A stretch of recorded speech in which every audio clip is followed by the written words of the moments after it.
اس سے پہلے کہ تم پر ناگہاں عذاب آ جائے اور تم کو خبر بھی نہ ہو اس نہایت اچھی کتاب کی جو تمہارے پروردگار کی طرف سے تمہاری جانب نازل ہوئی ہے پیروی کرو۔ ایسا نہ ہو کہ اس وقت کوئی شخص کہنے لگے کہ ہائے اس کوتاہی پر افسوس ہے جو میں نے اللہ کا حق ماننے میں کی اور میں تو ہنسی ہی کرتا رہا، یا یہ کہنے لگے کہ اگر اللہ مجھ کو ہدایت دیتا تو میں بھی پرہیزگاروں میں ہوتا،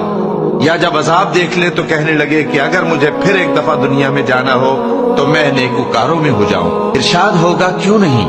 میری آیتیں تیرے پاس پہنچ گئی تھیں مگر تو نے ان کو جھٹلایا اور شیخی میں آ گیا اور تو کافر بن گیا۔